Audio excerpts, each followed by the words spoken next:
बिलासपुर की लापता संवेदनशीलता। बुधवारी और शनिचरी बाजार में राख हुआ व्यापारियों का आशियाना। पर माननी को धुएं से शायद एलर्जी है।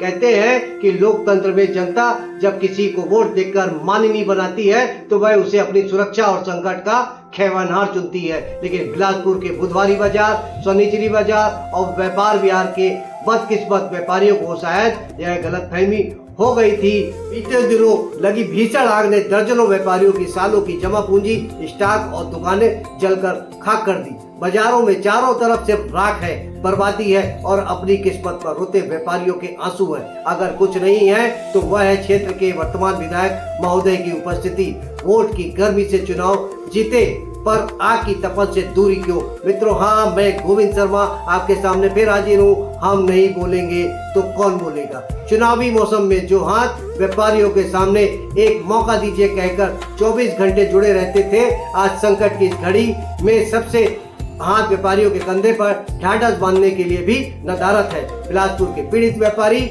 आज खुद से एक ही सवाल पूछ रहे हैं, क्या हमारा वोट सिर्फ ईवीएम की मशीन तक ही कीमती था? अचरज की बात है कि जिन व्यापारियों के टैक्स और वोट से सत्ता का गलियारा महकता है, उनकी दुकानों से उठते हुए धुएं और चीखों की गूंज माननीय विधायक जी के कानों तक नहीं पहुंच सकी।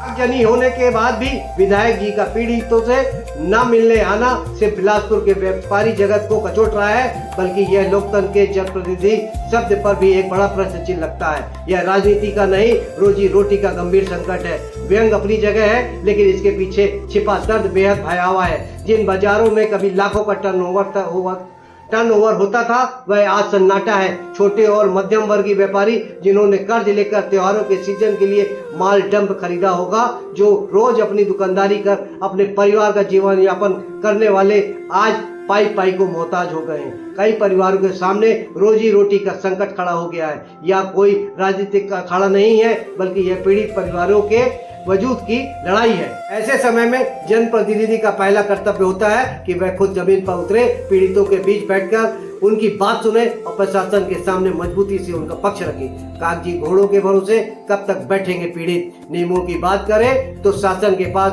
राजस्व पुस्तक परिपत्र RBC 64 के तहत आर्थिक अनुदान देने का प्रावधान है। मुख्यमंत्री स्वेच्छानुदान और रेड क्रॉस से भी मदद का रास्ता खुला है। लेकिन हम सब जानते हैं कि बिना राजनीतिक इच्छा शक्ति और नेताओं के दबाव के प्रशासनिक अमला, पटवारी, तहसीलदार फाइलों को कितनी रफ्तार से दौड़ाता है। व्यापारियों को मुआवजा दिलाने के लिए जिस प्रशासनिक पैरवी की और विशेष आर्थिक पैकेज की जरूरत है, अगुवाई सिर्फ और सिर्फ स्थानीय विधायक ही कर सकते हैं। लेकिन जब सेनापति ही मोर्चे से गायब हो तो प्रशासनिक अमला भी कछुए की चाल से सर्वे का नाटक करता रहेगा। माननीय जी जागिए, बिलासपुर का व्यापारी खैरात नहीं, अपना हक मांग रहा है। बिलासपुर के व्यापारियों ने किसी पर भी एहसान नहीं किया था। उन्होंने अपनी जिम्मेदारी निभाते हुए एक जनप्रतिनिधि चुना था। आज उसी जनप्रतिनिधि की बारी है ये कि वे अपनी वातानुकूलित गाड़ियों और दफ्तरों से बाहर निकले, राख के ढेर पर खड़े होकर उस छोटे मझोले व्यापारियों की आंखों में झांक कर देखे, जिसकी पूरी जिंदगी की कमाई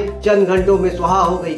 बिलासपुर प्रशासन और स्थानीय विधायक से सीधा सवाल, आगजनी के पीड़ित प्रभावित को वास्तविक सर्वे कब तक पूरा होगा? व्यापारियों को बैंक के कर्ज और ब्याज से राहत दिलाने के लिए सरकार क्या कदम उठा रही है? क्या विधायक महोदय केवल फीता काटने और उत्सवों में नजर आएंगे, या इन बेबस व्यापारियों के आंसुओं को पोंछने की भी फुर्सत निकालेंगे? समय आ गया है कि वर्तमान विधायक अपनी जिम्मेदारी को समझे, वरना बिलासपुर का यह जागरूक व्यापारी वर्ग कभी नहीं भूलेगा कि 2 साल बाद उन्हें फिर इन्हीं व्यापारियों के पास आना है। शासन प्रशासन को तत्काल RBC 64 के तहत मुआवजा जारी करना चाहिए और मुख्यमंत्री राहत कोष से विशेष पैकेज का ऐलान करना चाहिए। वोट लिया है तो दर्द भी बांटना होगा। बिलासपुर के व्यापारियों का सब अब जवाब दे रहा है। मित्रों, आज बस इतना ही। मैं आपके सामने फिर हाजिर होऊंगा। जय भारत, जय हिंद।